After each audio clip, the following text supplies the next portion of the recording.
Oi, galerinha! Sou a Prof. Franciele e hoje eu venho para contar uma história bem legal para vocês, tá? O livro que a Prof escolheu é esse aqui, ó. Que história é essa? Ele foi escrito por Flávio de Souza, ilustrado por Pepe Casals. É um livro bem bacana, tá? E pra gente entender o que é esse livro, aqui no início, ó, diz mais ou menos assim, ó. Esse é um livro de novas histórias, com personagens de contos antigos e famosos, mas não os personagens principais. Os heróis dessas histórias são aqueles que a gente nem lembra que existem nos contos famosos. Ninguém sabe muito sobre eles. E esses personagens, na maioria das vezes, participam só de um pedaço daquele conto antigo. E eles nem sabem que estão fazendo parte de uma coisa tão importante e conhecida. Então, esse livro é também uma homenagem a esses personagens desconhecidos daqueles contos antigos e famosos. Neste livro, eles são os personagens principais. E esse livro é, ao mesmo tempo, um livro de adivinhações. Quem ler as histórias está desafiado a descobrir qual dos contos antigos cada um dos personagens faz parte. Depois de cada história, tem histórias das histórias, com as diferenças que os contos antigos também podem ter, dependendo de quem os conta. E a história que a Prof escolheu hoje foi essa aqui, ó. Ros Malepon viu Escher, ou O Caçador. Vamos lá, então. Era uma vez um caçador. Esse caçador gostaria de ser um padeiro ou um relojoeiro ou um trapezista. Mas ele era um caçador, porque o pai dele tinha sido caçador e o avô dele tinha sido caçador e o bisavô também e o tataravô também e o avô do tataravô também. Então esse caçador era caçador porque mandaram ele seguir o costume da família. Ele morava numa floresta onde moravam muitos bichos e pessoas e monstros.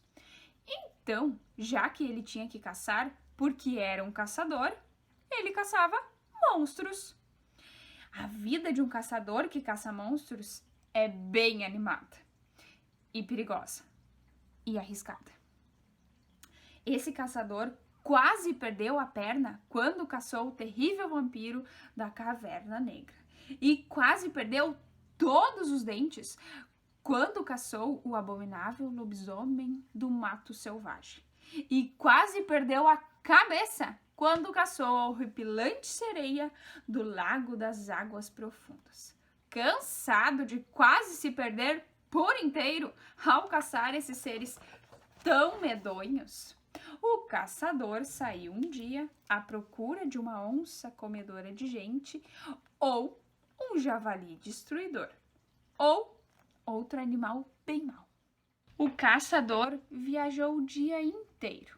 Quando estava quase anoitecendo, chegou a uma casinha muito bonitinha, com um tapetezinho na frente da porta e cortininhas nas janelas. Só de pensar na sopa que a dona da casa devia estar preparando para o jantar, o caçador ficou com água na boca e resolveu bater na porta para pedir um prato desta sopa. E bateu. E estranhou ao ouvir um ronco esquisito. Nossa! Pensou o caçador. A dona desta casa deve estar dormindo. E nem é noite ainda. E como ela ronca alto! O caçador já estava indo embora, pé por pé, para não acordar a dona da casinha. Mas pensou, esse ronco tá muito esquisito. E resolveu entrar para dar uma olhadinha. Quando abriu a porta, o caçador se espantou, porque a dona da casa estava dormindo de camisola em sua cama. E é claro que isso não é motivo para ninguém se assustar. Mas acontece que essa senhora era muito feia, mas muito feia mesmo. Tão feia que parecia um lobo. O caçador chegou mais perto e viu que a senhora, que parecia um lobo, estava com a barriga inchada.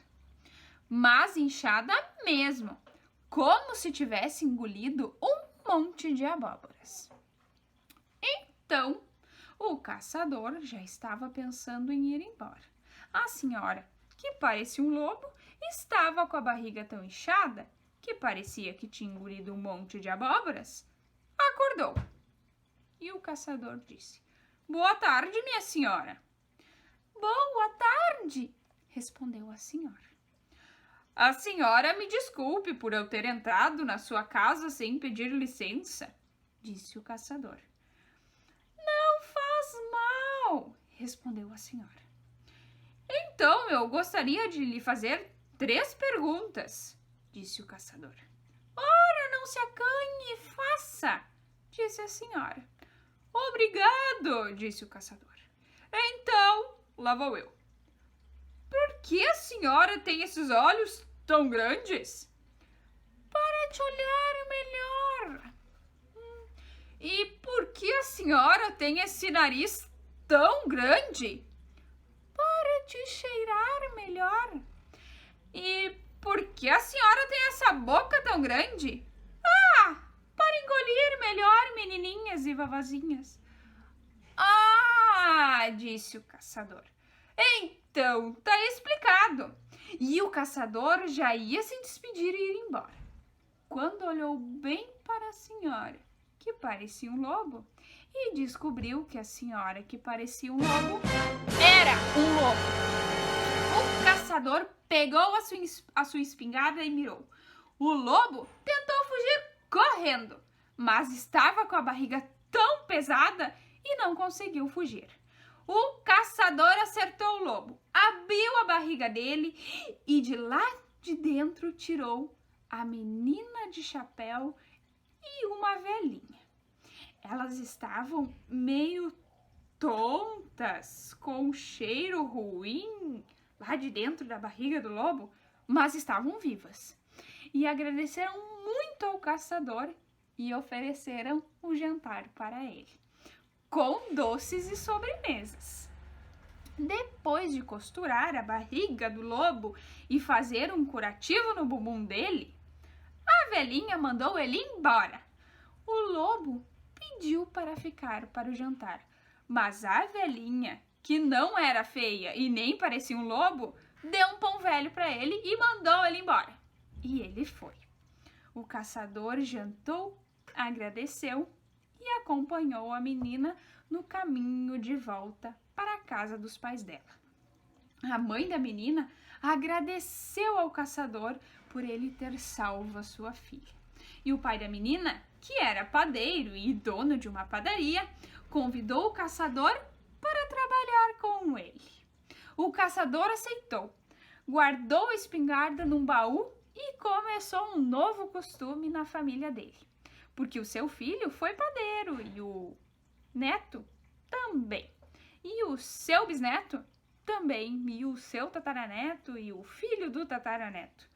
Parece que o neto do tataraneto do caçador, que virou padeiro, achou um belo dia uma espingarda enferrujada dentro de um baú antigo e saiu de casa decidido a caçar um monstro bem horroroso.